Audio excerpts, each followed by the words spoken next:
Welcome back to Pod Save the World. I'm Tommy Vitor. I'm Ben Rhodes. Ben, 2 key updates. All right. 1, sunburn, gone.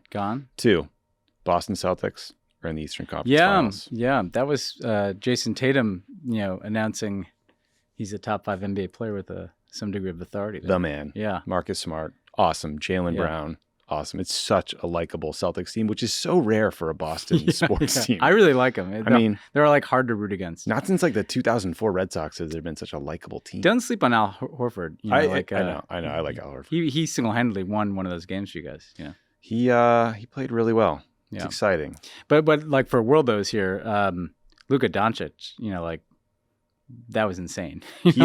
For those who don't watch basketball, I don't really watch the NBA. Luka Doncic had as many points in the first quarter as first half as the opposing team. Yeah. I mean, Slovenian basketball, has been around for a while. So there you go. Yeah. Well, great stuff. It's on in a couple of days. I think the first game against the Heat and the Celtics. I know this is about all the time we get for chit chat, so I'll tell the folks what we're going to hear today. Yeah. Ukraine. The latest news from Mariupol, Finland and Sweden's application to join NATO, and all the news on U.S. support. Then we're going to talk about why countries are threatening to boycott the upcoming Summit of the Americas. Talk a little bit about President Biden's Cuba policy. There's a major COVID outbreak in North Korea, which is very scary. Elections coming up in Australia. Eurovision, the Queen's Jubilee. Ben, some real royal correspondent stuff coming up here. Yeah. Then you're going to hear my interview with a Palestinian writer named Jalal Abukhater about the killing of a beloved Al Jazeera reporter named Shireen Abu Akleh and the West Bank and the subsequent protests that have come from that. So please stick around from that very important issue.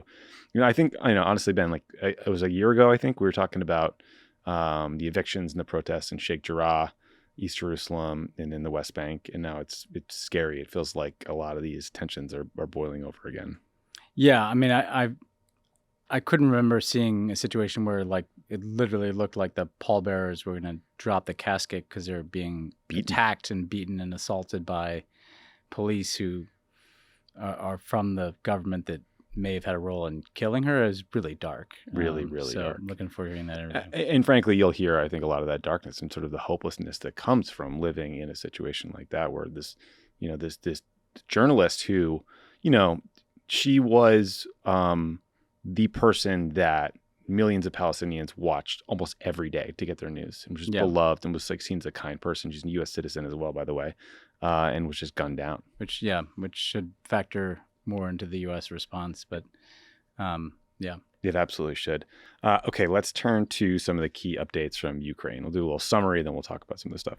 So late on Monday night, the Ukrainian authorities announced an end to their combat mission in Mariupol.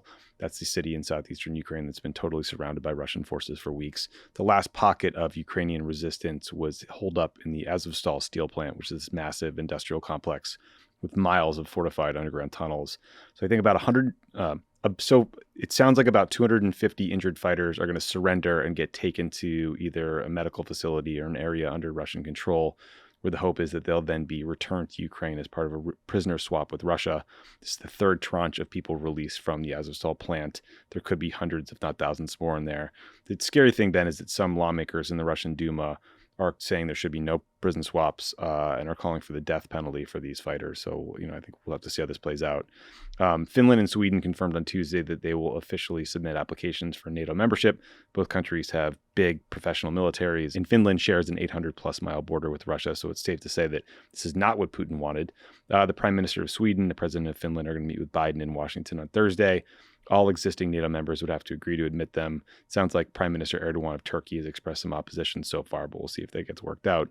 A couple more things. The British Defense Ministry says Russia has lost 1/3 of the ground invasion force it sent into Ukraine back in February. It's obviously a staggering number. There's some reports about this one specific disastrous attempt by Russian forces to cross a river in the Donbass. These forces came under Ukrainian artillery fire. They lost dozens of tanks, other vehicles, nearly 500 troops.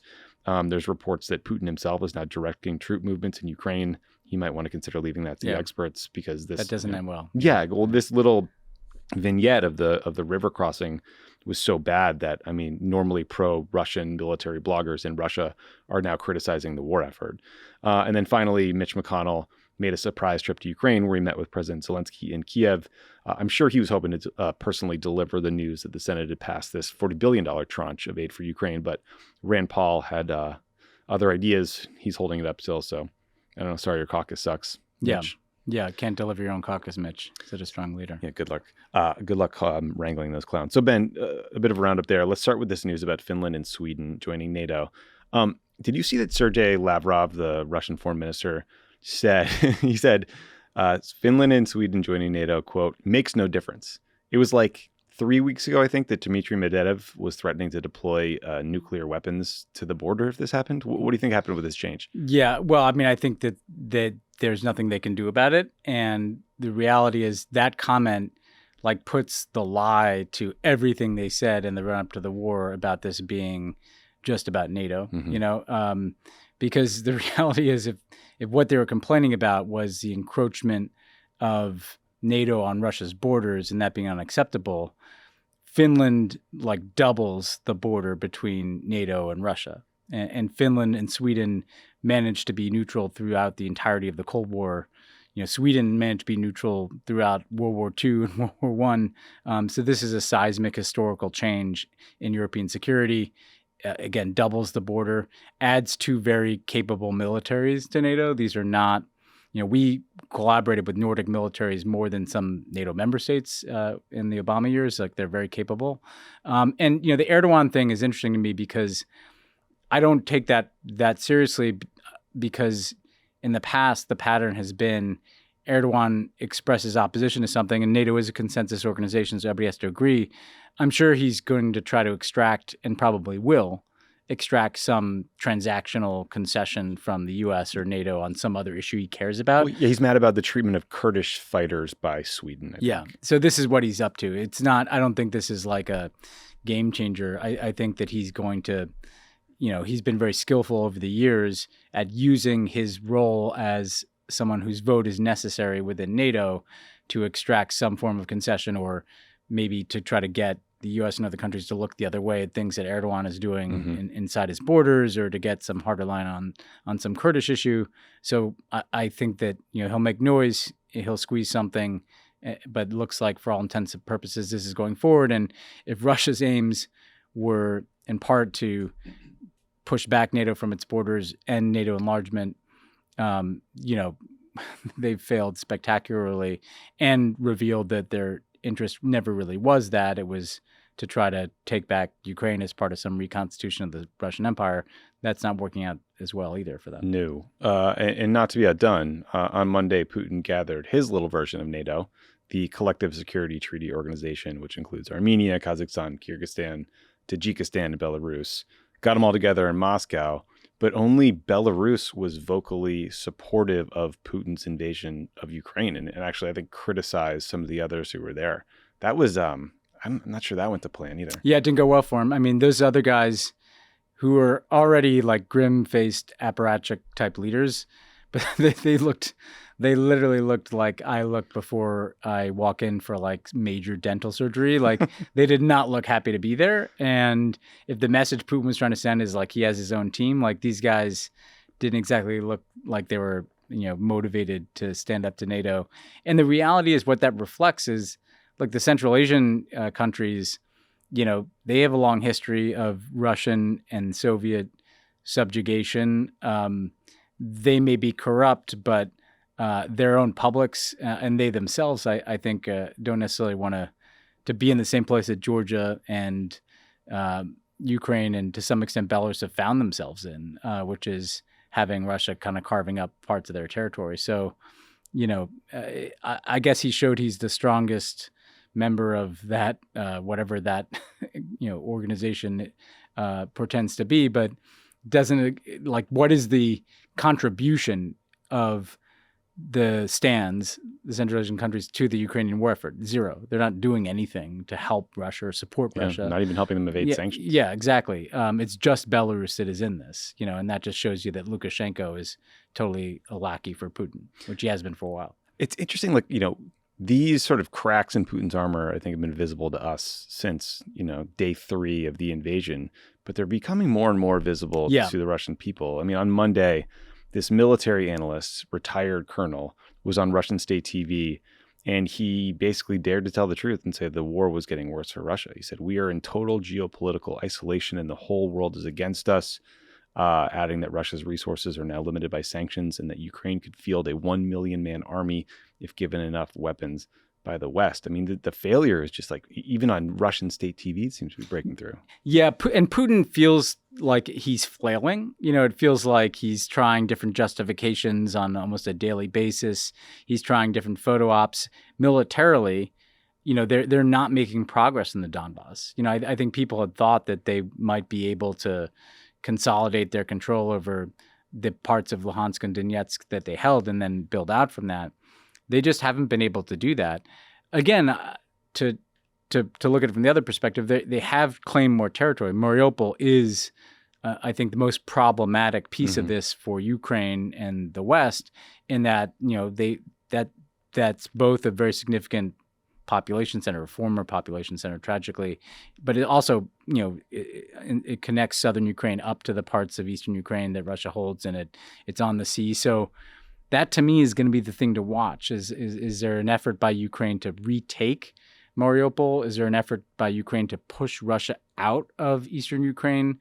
Or is there some kind of new status quo, which is actually, again, is worse for Ukraine than it was before? Geopolitically, Ukraine's in a stronger position. They're on the fast track to membership in the European Union. NATO's enlarged. They have all this international support. But territorially, they still have this issue in southern Ukraine. But everything else for Russia is moving in the wrong direction. And it's not evident what lever Putin can pull to reverse that, which I think speaks to why he's kind of flailing about to demonstrate that things are going better than they obviously are. Yeah, good flag on the importance of Mariupol. I mean, I think the economic war on Ukraine gets less attention, but it is devastating. I mean, Russia is blowing up their factories. The farmers can't plant wheat.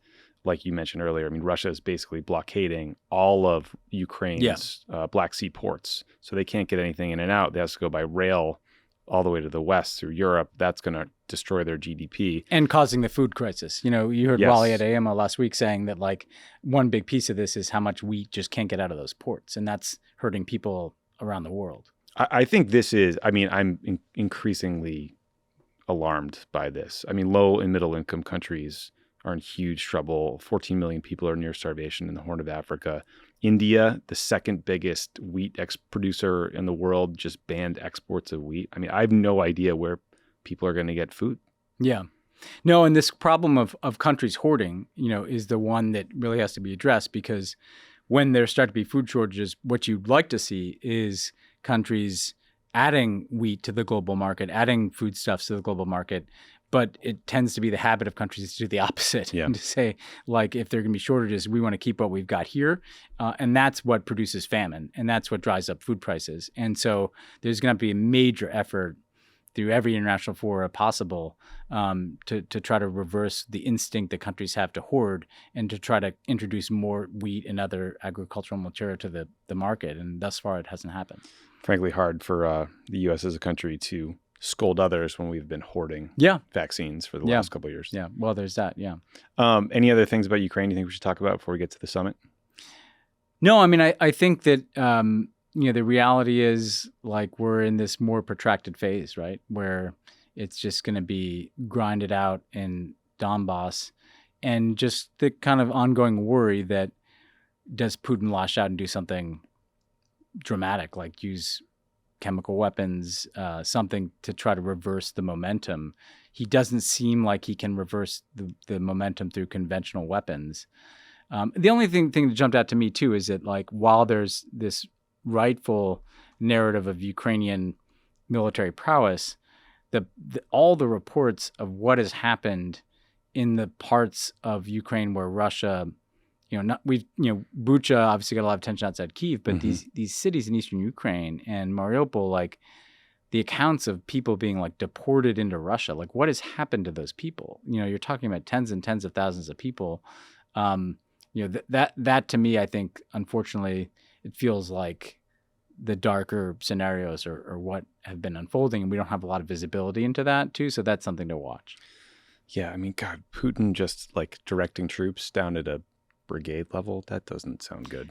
It's also the pattern of like throughout history. That's when wars are going bad, you know, it gets worse when leaders start conducting, General Putin over here with no experience doing that.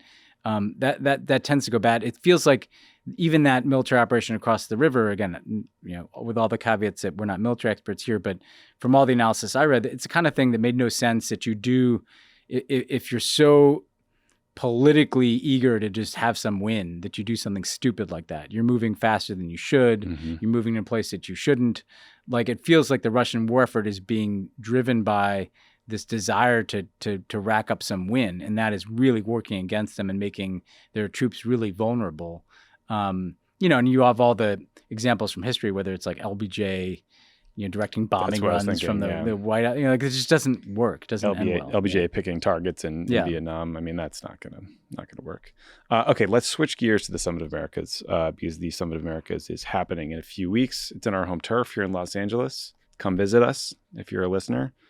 If we want maybe a head of state, I don't know, anybody. Who should we talk to? Well, if any heads of state show up. Yeah, that'd be right. Yeah. Well, so good transition. Yeah. There's been some consternation in the press about the planning, participants, the agenda. It's all spilling out. The New York Times had some of it this week, the LA Times as well. Some participants want clearer goals. Some are mad that the U.S. has refused to invite Cuba, Venezuela, and Nicaragua to the summit. The president of Mexico said he won't attend if those countries aren't invited. Leaders in Bolivia, Honduras, and the Caribbean are also considering boycotts. So that's on the bad side of the ledger. There was some better news that I want to run by you, get a real gut check from you, Ben. This week when it comes to President Biden's Cuba policy.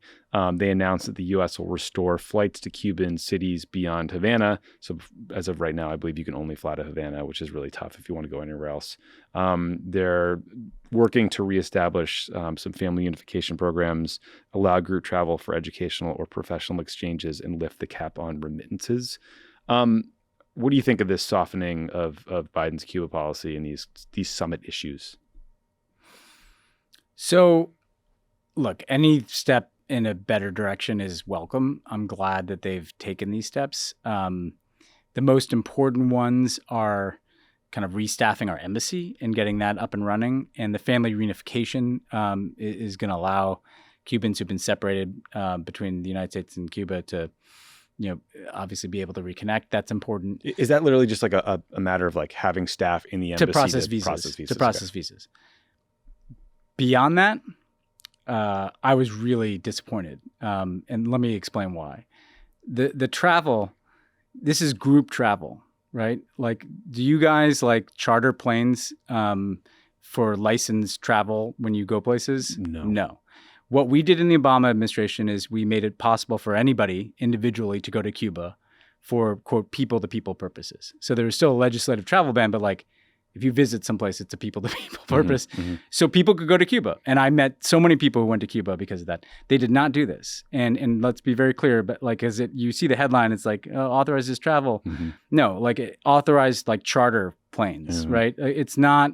So to me, this is like not even really half measure, right? And I don't, it strikes me that there's still afraid to just engage the question that opening up things to Cuba is a better way of improving the lives of Cuban people. They also announced some steps to support Cuban entrepreneurs, right? Mm-hmm. This is the nascent private sector there, people in small businesses. Like access to cloud computing. That's great. But Trump imposed a sanction on the financial mechanism that people used, and again, in the Obama years, to support entrepreneurs, and they kept that sanction in place. So look, it's a step forward. I welcome that, but this is nowhere near. This is like going back to where we were kind of at the beginning of the Obama administration. It's not anywhere near going back to where we were at the end. And that means there's still less revenue getting into Cuba. There's still less capacity just for Americans to travel. I personally find it offensive, the idea that you can travel anywhere in the world as an American, but you can't go to Cuba, 90 miles from Florida, because what? Because Bob Menendez doesn't want you to go there? You see, he criticized these minor changes. He criticized them, but like, I think secretly probably thought, this is about as good as he could hope for in terms of new announcements. Which leads me to some of the Americas. Like what it also didn't address is like inviting Cuba to some of the Americas. And look, the United States encouraged, welcomed, supported the participation in Cuba at the Summit of the Americas in 2015. And that totally changed the dynamic of that summit. That summit was no longer about the ideological competition between the United States and Cuba.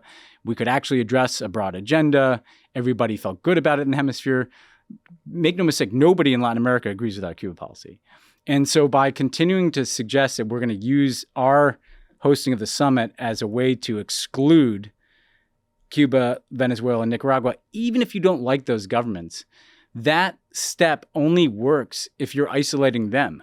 We are isolating ourselves by taking that step because you've got Mexico, you got Caribbean countries saying they're not going to come, and like maybe 15 Caribbean countries, which is only going to make Cuba look stronger than us, right? So again, people could listen and say, Ben, why are you defending this authoritarian government in Cuba? I'm saying this is not hurting that government. It's actually highlighting their clout that all these countries are going to boycott this summit, and it's preventing the summit from being on the agenda it should be on. Whether that's on climate cooperation, migration cooperation, actually trying to support democratic rights and human rights across the region.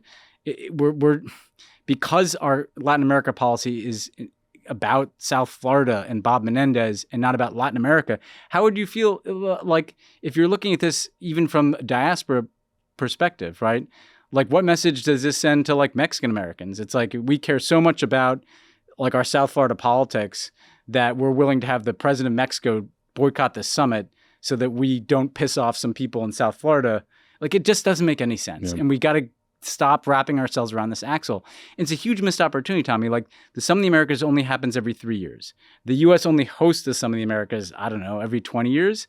And this summit, thus far, unless something changes, and hopefully it does change in the next, 3 weeks, is going to once again be dominated by this question of like American-Cuban policy. And it's just a waste, especially when in the Obama administration, we ripped this Band-Aid off. Yeah. Like we lanced this boil, like now here we are right back in the soup. And also like businesses grew around these changes that were made in the Obama administration. Like I have a friend who was leading fishing charters in Cuba after the changes that Obama made. That got impossible during the Trump era and is now significantly harder because of these charters. I mean, Airbnb was doing a brisk business in Cuba. U.S. airlines were flying. Like it's just limiting their ability to like build these ties. Yeah, I mean, and the couple things I just want to really underscore, like democracy and human rights, which if you listen to this podcast, we care about that.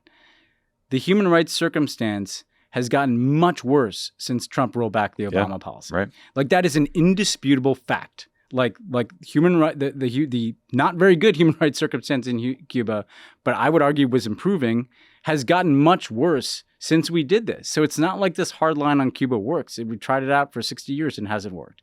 And then also just this basic thing of how do most Americans interact with this policy, not letting people travel. I've talked to so many people that they loved going to Cuba. And yeah, they were starting businesses. They're making contacts with Cubans. They were bridging divides and saying to Americans, you're not allowed to travel unless you go on some like charter plane with some like licensed thing that the government can check while you're going. Like what? That's freedom. Like that. Like I'd like to be free to travel where I want to travel. Mm-hmm. Yeah. Speaking of hardline policies, let's talk about North Korea. So last week, North Korea announced that it had found its first ever COVID-19 case in the country. This was obviously a wild understatement because on Monday, the North Korean Central News Agency reported that more than 1.2 million people have gotten sick with a fever and 50 have died. It doesn't seem like North Korea has much in terms of testing, so they're calling it a fever, but it's almost certainly COVID-19. Kim Jong-un has since been spotted wearing a mask in public. Over 500,000 North Koreans are in quarantine. Most of the country, if not all of it, is in lockdown. Kim reportedly berated his top health officials and mobilized the military to deal with the virus. But like a couple weeks ago, North Korea had a 20,000 person military parade in Pyongyang. So not exactly showing leadership from the top big guy. So far, North Korea has refused vaccine doses from the UN. They won't take help from South Korea.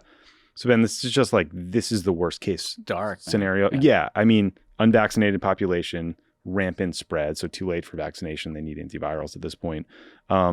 Weak to non-existent medical infrastructure, a country that already suffers from dangerous food shortages. And now you're locking people down, by the way, in no small part because of Western sanctions. And then a government that's just like, we will suppress anyone. I mean, this feels like just an absolute nightmare. It does. Because, I mean, the point, there tend to be high rates of malnourished people in North Korea, right? So that presumably makes people more vulnerable to the virus, but also like it makes lockdowns much more untenable. Like if people, can't. It's not like people have stockpiles of food in their homes, no, right? So like, how are you going to do that without raising, real chilling risks of starvation? Yeah.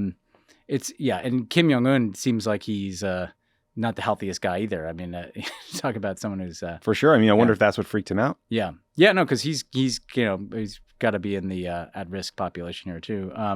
So yeah, this is something to watch. I mean, we've seen these countries that were isolated from COVID like really get hit hard when it comes, and they have the most acute vulnerabilities to it. I mean, the one thing I don't think we've seen anywhere is like a mass uprising because of a failed COVID response. Am I wrong about that? No, you're not. I mean, I think, the U.S., you saw, we've seen uprisings, but we've seen them in both directions. Right. We've seen the anti-vax uprisings. Yeah, I think in India, pro-COVID coalition. When Delta hit India, you saw some, I think, pockets of public discontent. In Shanghai, right, you saw some people shouting out the windows.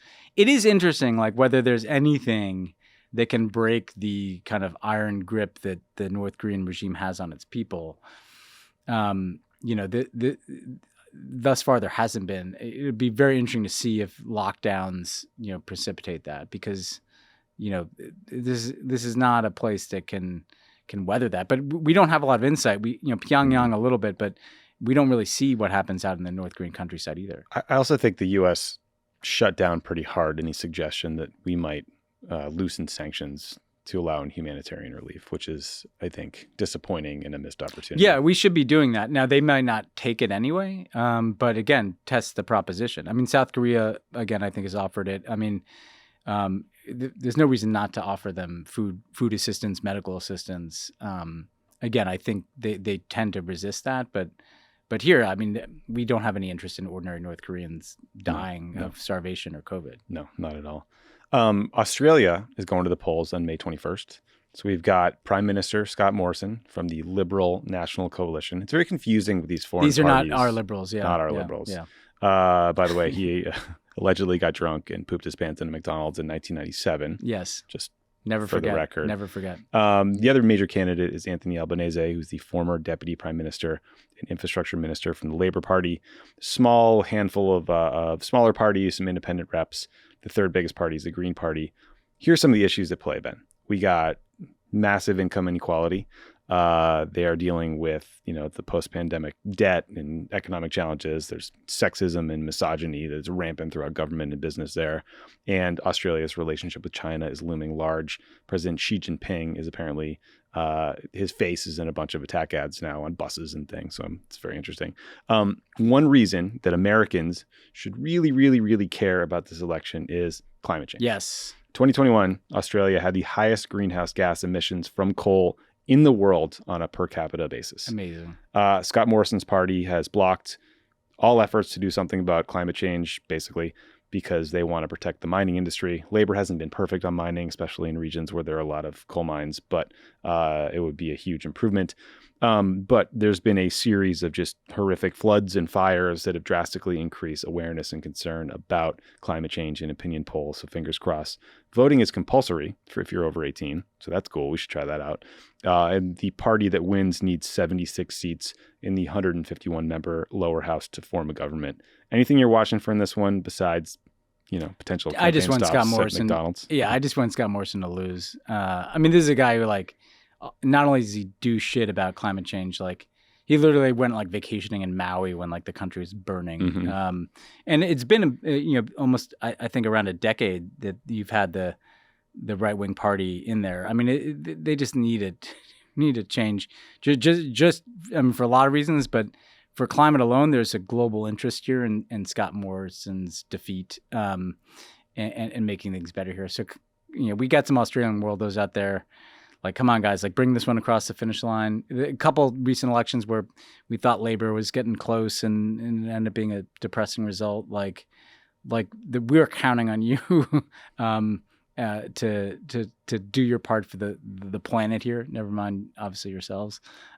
Because, this would be much better. Even if Labor is not perfect on climate, it would be in a much better position than what we got with Morrison. Yeah, I mean, they were dragged kicking and screaming to meet even basic emissions reduction just targets. Make a target, just put out a target. Yeah. Ben, I was watching a 60 Minutes Australia piece on Anthony Albanese, the opposition leader. This is from the description. There'd be little argument for most fair-minded Australians. Opposition leader Anthony Albanese is a nice enough bloke, but where the discussion might heat up is over whether he has the ticker to take on the top job. And the first I love Australia. 7 minutes of it are about how he had a glow up and he lost a ton of weight and he looks amazing these days. I love Australia. In part because like my kids watch this Australian show Bluey in an endless loop. It's like the greatest kids show on television. But yeah, and like the China stuff is another interesting angle, and the fact that we're now at a place where they're demagoguing China in much the same way that America does. It does just show you that I think that is a pretty big shift because, if you're looking 10, 15, 20 years ago, I think the prism through which countries like Australia and New Zealand looked at China was very much like, hey, we're a lot of money to be made. This is a huge market. Like the share of trade between Australia and China is like, very significant. But you've had these kind of political influence scandals, these efforts by China to really throw its weight around. Then you've had the AUKUS deal, right? The sub deal that, and so it's interesting to watch the China issue kind of flip in those countries to like, from a place of, hey, this is a place to make money to like, hey, this is a place to demagogue. Demagoguery is not good, but it does show you that publics in certain countries, not a lot, are beginning to see China through a prism of fear more than profit, and that is a notable shift. Yeah, we'll see which way this one cuts, because I think there's basically no rules against truth in advertising in Australian political ads, so everyone is just being linked with China. Yeah, exactly. Yeah. But I mean, if I recall correctly, I think the Australians called for an investigation into the origins of COVID-19. The Chinese beat the shit out of them in response. I think maybe cut imports of Australian coal, actually. And it would be great to see the Biden administration have a big opening to cooperate with Australia on green energy on climate, nuclear subs. Well, because actually, like in that region, like one of the areas of cooperation that we pursued, particularly in the second Obama administration, was with ASEAN, the Southeast Asian countries, and Australia. Like there's serious work to be done on kind of regional clean energy initiatives, development of renewable resources, deforestation initiatives.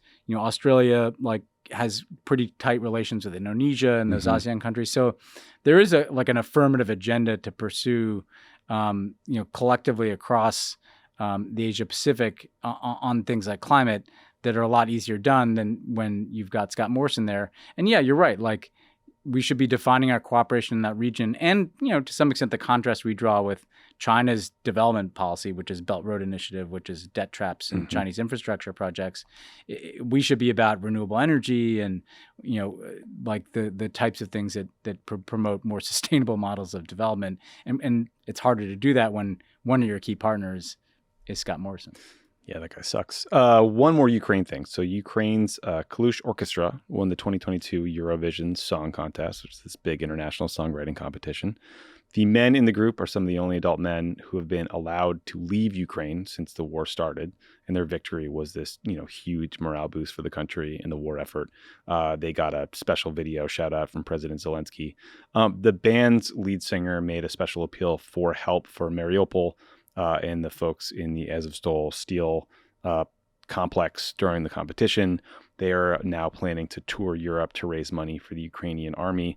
Ben, have you ever watched Eurovision? I know nothing about this. I know this is a global phenomenon. It's massive. Are you a fan? Yeah, I mean, as much as I can be. I mean, I don't want to claim I'm sitting there like hanging on the competition, but not voting. I'm checking out the YouTube videos, and I like watching the rabid patriotism. Like, because European patriotism is like different than American, and kind of comes out more in like, and I think it's in a healthy way, and like soccer and Eurovision contests, totally. But this was like a nice thing. And actually the other funny thing is that Russia used to be really in Eurovision.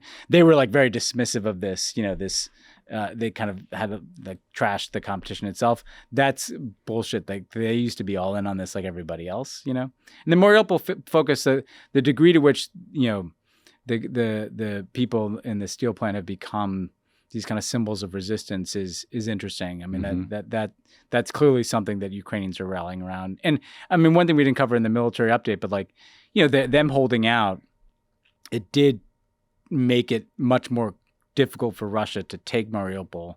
And now you see, not just failures in Donbass, but we didn't mention Kyiv, which is the second biggest city in Ukraine, large majority of Russian speakers, and now Russia's pulling back from there, right? So, so you see the degree of difficulty, even when Russia has been able to make a gain, has been part of what the Ukrainians have rallied around here. Yeah, I mean, to me, the Eurovision win, I mean, it's cool, right? It's a fun competition, but it's also an example of the way the Ukrainians have used every single opportunity they have found to build support, whether it's like speeches by Zelensky to parliament, to videos, to competitions like this.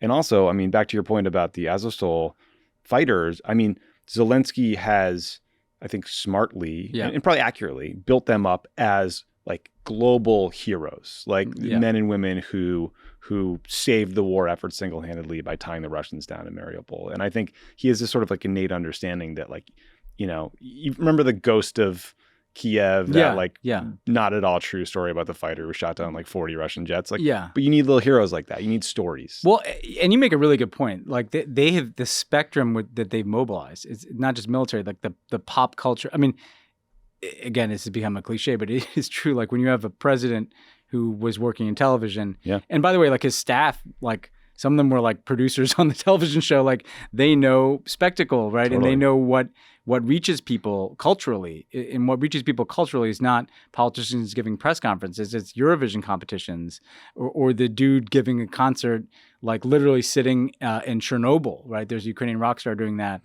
Like every image is viral, like the social media dynamic.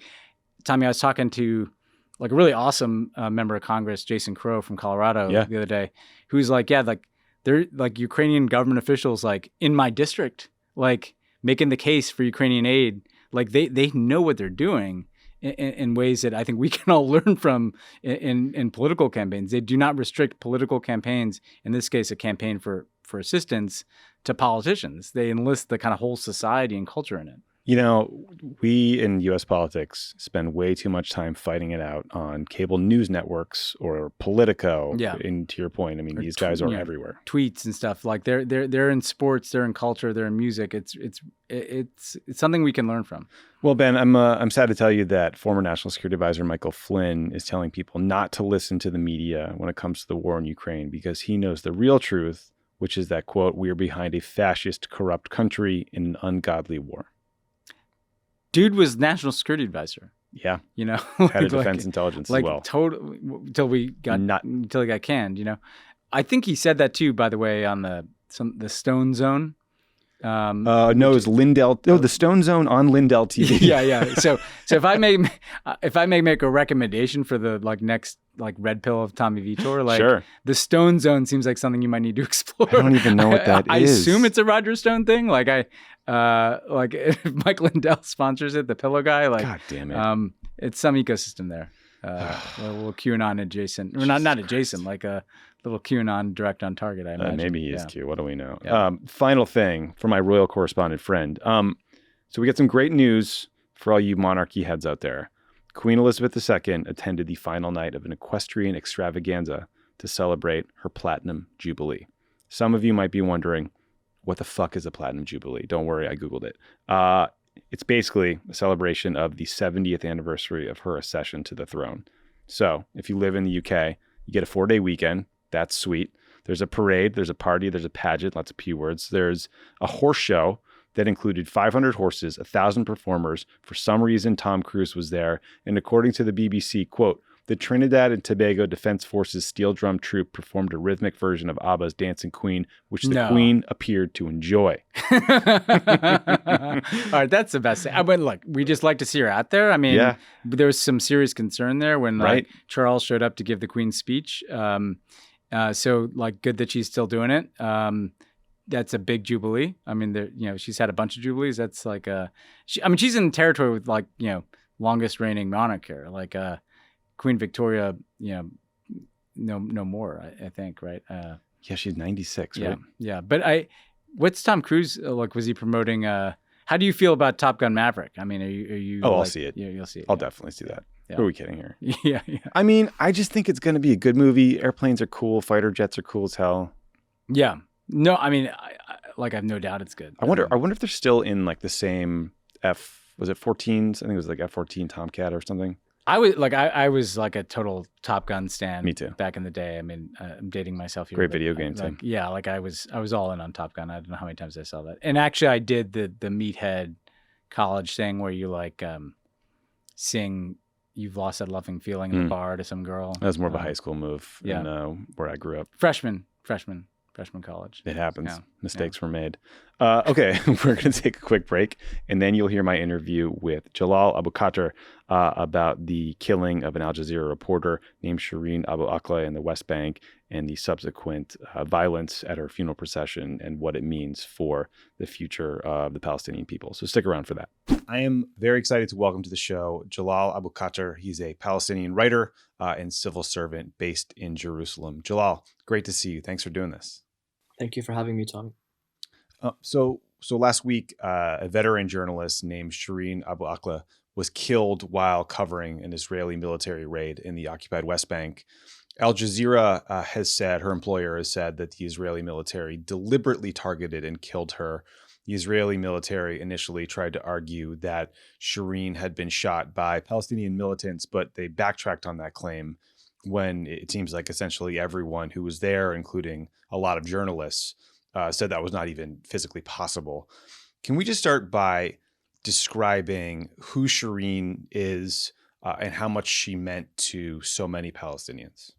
Of course. The news is we're still processing the shocking news a few days later, actually. Just earlier, I saw her niece, actually. She was at the location where Shireen was shot.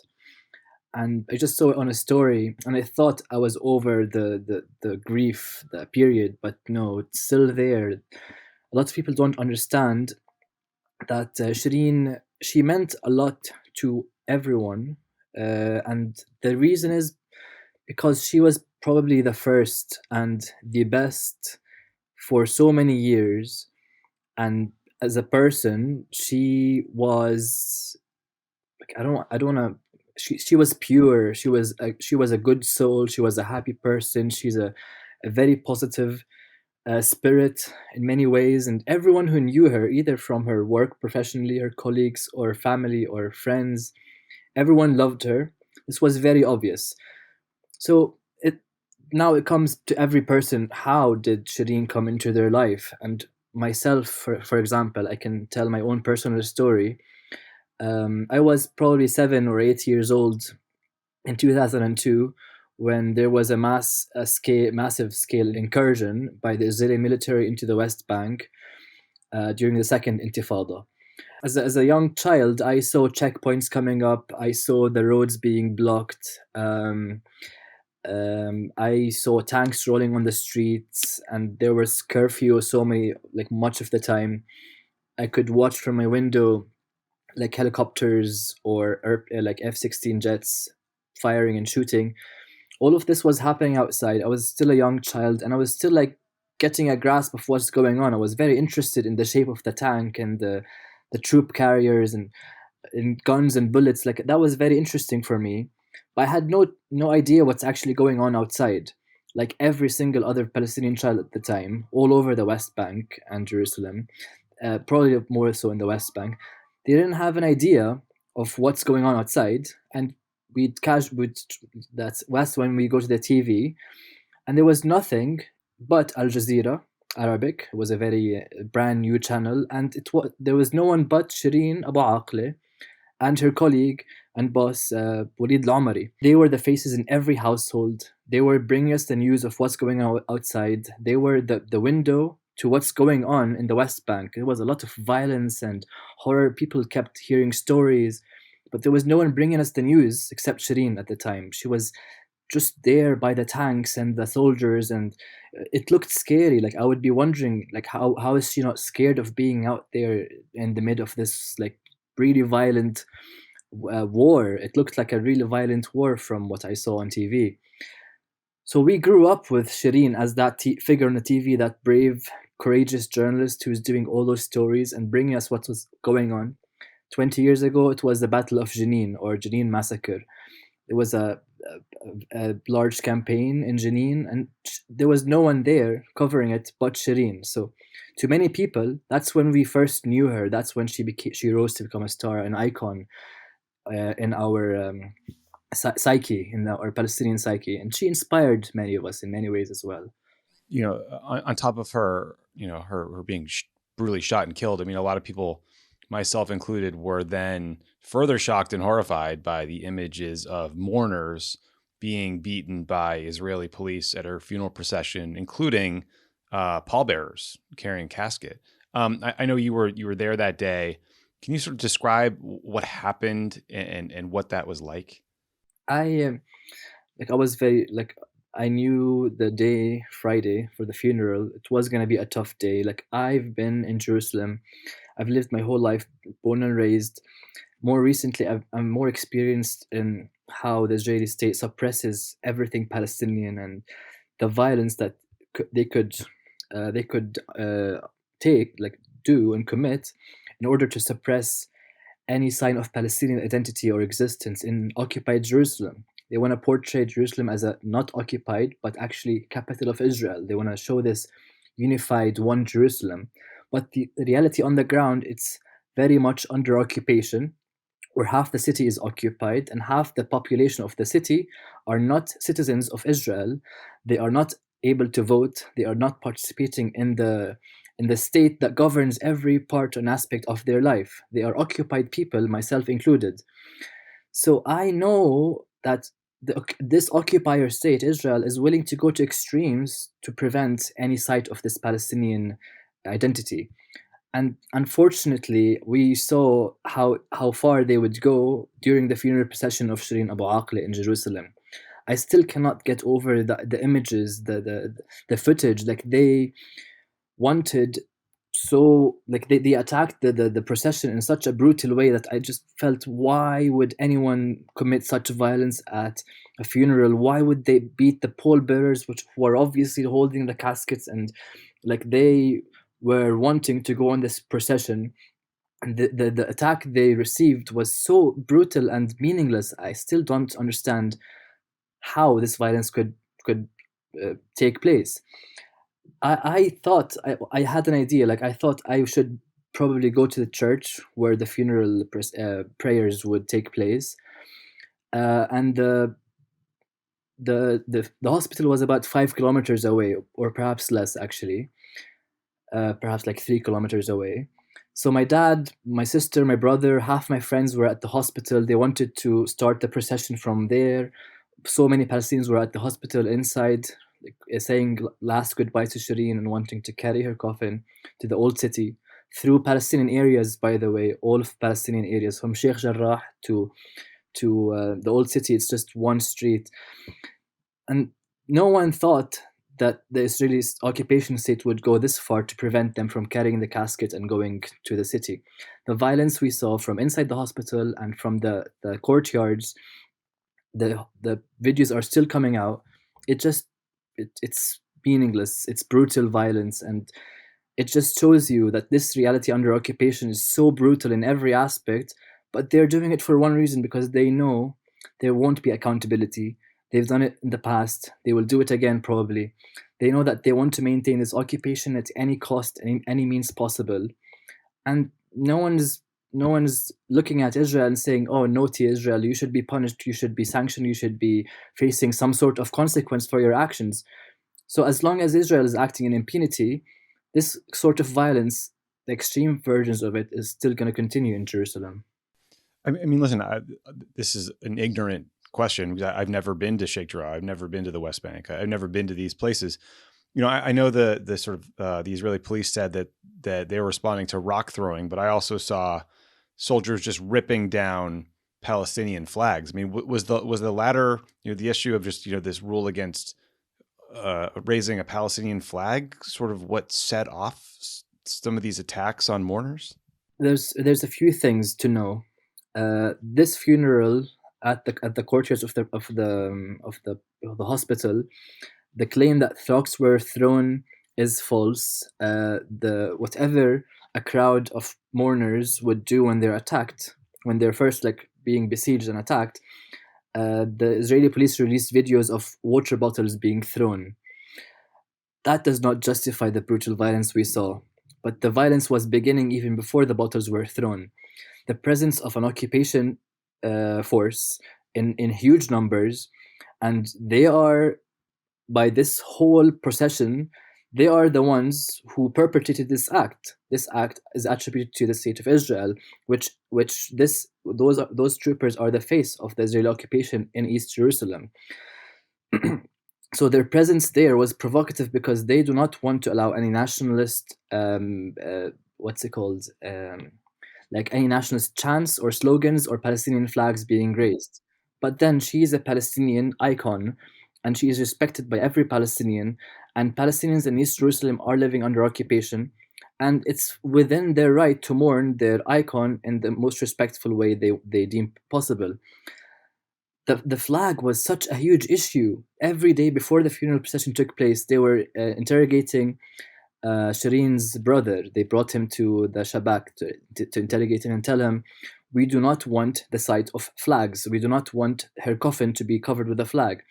When Shireen's coffin first arrived from Ramallah to Jerusalem on Thursday after the ceremony in Ramallah, the coffin was taken out at her house in Beit Hanina, and it was attacked. That's the day before the procession, by Israeli police who stopped the ambulance, and they wanted to take off the flag from the coffin itself. They were faced with some resistance on the street when they stopped the ambulance, and they let it go. But everyone knew that next day, the fact that there's a flag on the coffin, or that people carry the Palestinian flag in this funeral procession, is going to be a huge trigger to the Israeli forces who are around us. And maybe I can also tell you, what I witnessed was different from what happened at the hospital, because I chose to be in the old city in the church 2 hours early, just to make sure that we don't get cut off or that the roads into the city don't get blocked, because we saw from the early morning there were preparations to block the access to the old city. So I went there early, and I was at the church when the coffin arrived from the hospital. I had only seen on my phone and heard from my family about the violence there. I was in shock, of course, at what I was seeing, but at the church it was still calm. When the coffin arrived, the grief was strong, and people were just either crying or just chanting out loud or just speaking their mind. And that was happening in the old city, the Jerusalem old city. The Roman Catholic Church is close to the Jaffa Gate area. It's in an alleyway, and it was super crowded. It was so crowded. We went to the church. It took an hour for the funeral prayers to take place, and then as we went out with the coffin, I saw numbers of people I could not even imagine. I saw so many people in every corner of the whole courtyard of Jaffa Gate, a massive area. I saw so many people, Palestinians, walking in this funeral procession, and as far as the eyesight could go, towards the cemetery on Mount Zion, which is about 200 meters away from the church, the whole path to the cemetery was filled with people, and I could see Palestinian flags scattered around. I felt this confidence, wow, this is a significant moment. I've never seen such a sight. So many people, thousands upon thousands, so many of them carrying the flags. So I knew that Israelis were suppressing at every occasion, the raising of the Palestinian flag. There were, throughout the day, there were people, undercover agents, who would put on a cap at one moment that says police, and they would take off all the flags they can and then would get out from the crowd. They were trying to take away all the flags, but I still saw so many in this funeral procession. And that's when I took a flag that I had on myself as well. I took it up, and I was like, this is a huge moment. I'm inside Jaffa Gate courtyard, and we're walking in this procession. I was very happy to hold the flag. 30-40 seconds, it was just snatched. I was looking around me, and it was a 2 meters tall Israeli officer just grabbed it and walked away. This kept happening throughout the procession. I kept seeing officers walking in the crowd and taking flags from kids, from old ladies, and pushing and assaulting some people as well. there was a lot of anger from the mourners, because people were genuinely angry about what happened to Shireen. They were genuinely angry, and they were just yelling at the Israeli officers who were within the crowd, just snatching flags from everyone. It was a very tense situation because they have not let us grieve for this one moment. They did not respect that so many people have come out for Shireen. They've all come out for Shireen, and they wanted to send her away in the best way they could imagine. And that's what we were denied in Jerusalem. And that's the reality under occupation. I'm so sorry. I mean, so, what is the next step in terms of an investigation into her killing in efforts to hold, the people responsible accountable? I know there's been this back and forth between Palestinian and Israeli authorities about demands by the Israelis that Palestinians turn over the bullet that killed her. I'm not sure if it's sort of still stuck there, but what's the latest? And in many ways, it's weird when the party who is accused of committing the crime wants to take part in this crime. There are a few things I can say. I'll start with the fact that Shireen is not the first journalist who was killed by Israel. She is the 46th, according to data that I've collected and published in my piece in The Guardian. She's the 46th journalist who's been killed since the year 2000 by Israeli fire. Most of the journalists are Palestinian, but some of them are foreign. There's a British, there's American journalists as well who were killed in Gaza. At one occasion during a war on Gaza in 2014, over a dozen journalists were killed in like a 20-day period in bombing at Gaza. It's not the first time that Israel wants to open an investigation, and even the Israeli human rights organization Beit Salem, they've issued a statement perhaps more than 7 years ago. After a lot of years in their work, they said we're going to stop petitioning the Israeli courts to investigate the crimes that we're documenting, because they said that whenever we document abuses, war crimes, or any sort of crime, and we ask the Israelis to investigate it, an investigation leads to nothing, and no one from the police or the military or the government is held accountable for a certain action. So even Israeli human rights group does not believe that the Israeli courts or Israeli side would be an honest broker in such an investigation. That's one thing. The second is the circumstances around Shireen's killing.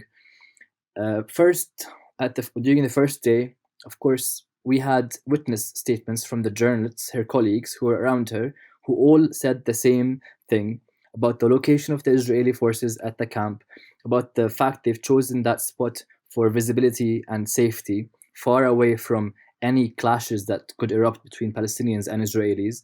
They were in the sight, the line of sight of the Israelis, and beyond them were the documented spots of Palestinian militants. So the Palestinians were even beyond the Israelis. So first day we had the witness statements from the Palestinian journalists who were there and whoever was there. They all corroborated the same story, that the fire came from the Israelis at the Israeli side, and it was very targeted. The autopsy showed the same thing, that the shooting was very targeted and it was meant to kill. It was a very quick bullet that killed Shireen in a very exposed area, even though she was wearing full gear, protective gear all over her body. The shooting continued whenever people tried to approach her. The bullets kept coming from what the journalist described as a sniper. So that was the first day.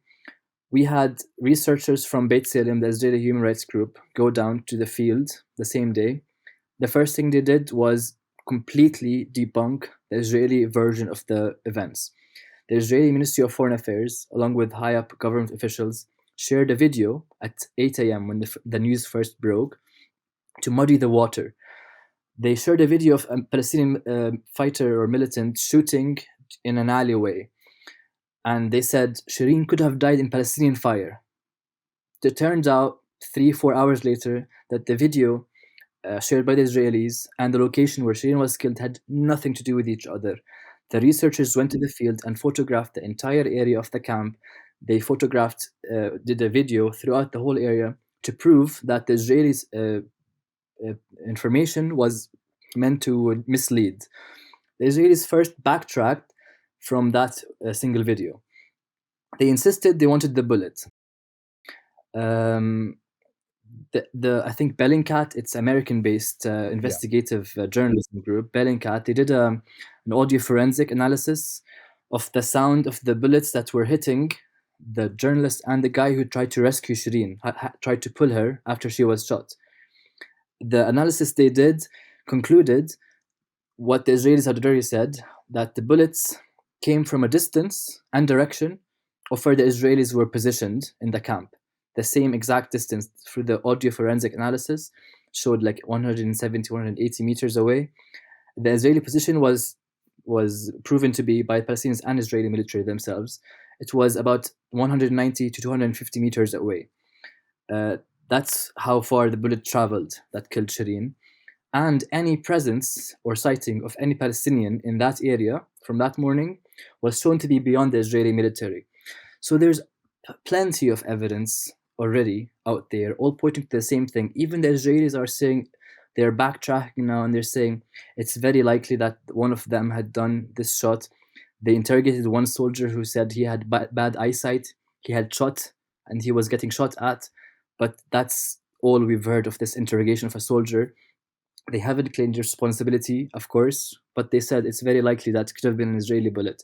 They're still asking for the bullet. I don't really know what. There should be a talk about accountability. There should be talk about how to protect journalists working on the field in Palestine, or end violent Israeli raids that always lead to someone being killed, or perhaps just end the occupation, just pressure Israel to end the occupation. There's a lot that could be done beyond just insisting that this bullet has to prove anything, because the Americans are going to be involved.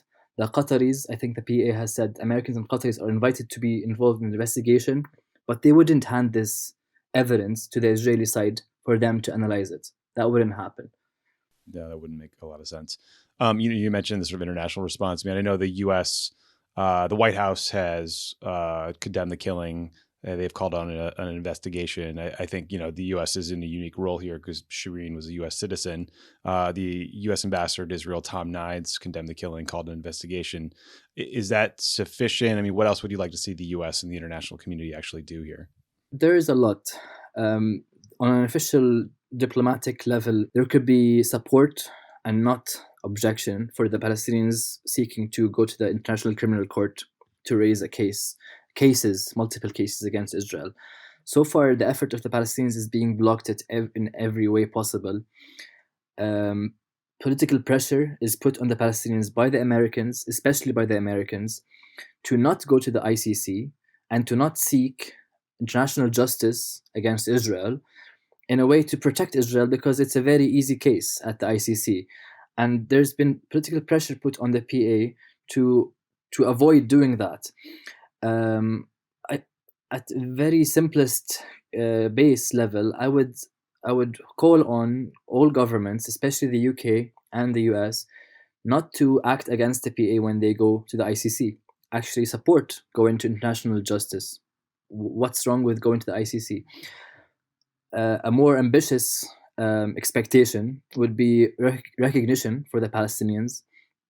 The official stance is a state on the 1967 borders. That's what the Americans have adopted. The Europeans support it as well, but neither the European EU or the Americans are willing to go the extra step and recognize the Palestinian state, for example. So they're not really doing the bare minimum that is expected at this point. Financial support, weapons trade with Israel, any form of sanctions, any sort of thing that could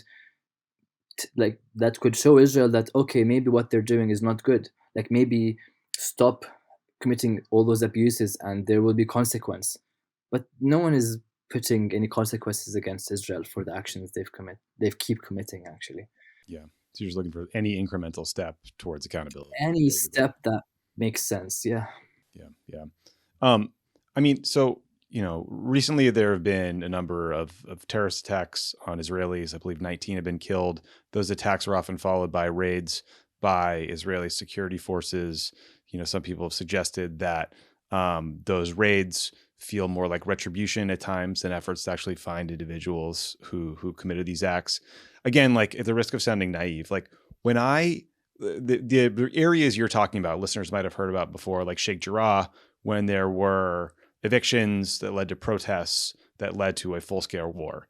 When I hear about someone like Shireen being killed, and then when I see images of a funeral procession being attacked, it's just hard for me to think of something that would do more to humiliate, infuriate, incite a group of people.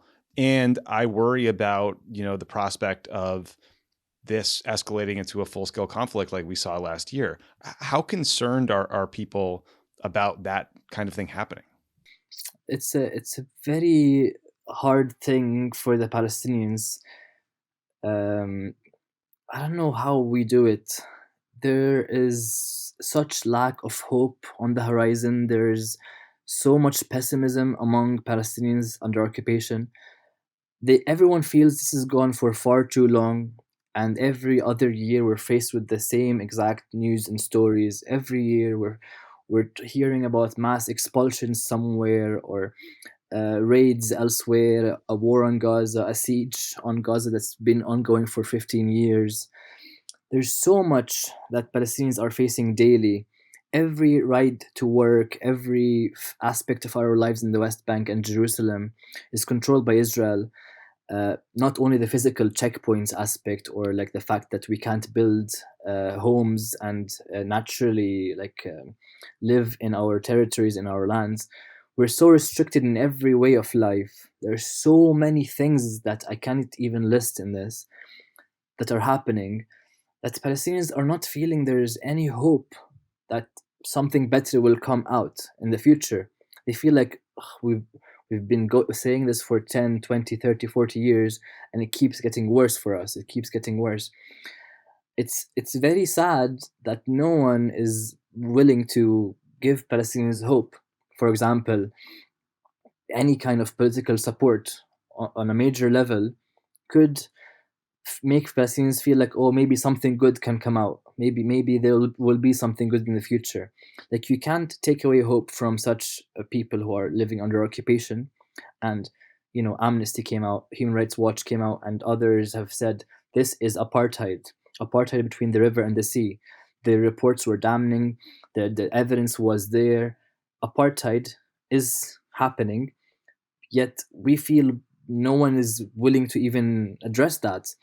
We feel like maybe Ukraine deserves all the support by all those who are against occupation, and I am one of them. I support Ukraine's right to resist such an invasion by the Russians, but we don't feel like we are getting any equal support. For example, we feel like all we talk about is pessimism, in a way like, look, they're double standards. Look how they're describing the same act done in Ukraine and how they describe what we do in Palestine. Look how they are willing to call it war crimes within a week in Ukraine, and have even the ICC, like, they've struggled to describe things as war crimes. There is so much hesitation when it comes to Palestine and Israel. There's so much unwillingness to act by major governments in the UK, in the US. Some European governments are even being weird in how they address it. Like, in Germany, there are some laws that are associating anti-Semitism directly with anti-Israel rhetoric. For example, like, they are banning protests that are coming out against Israeli policies, against Israeli apartheid. Even Amnesty, their chapter in Germany, did not release their report. They put a notice out that if anyone wants to see the report, they can go on the American or other websites in different languages.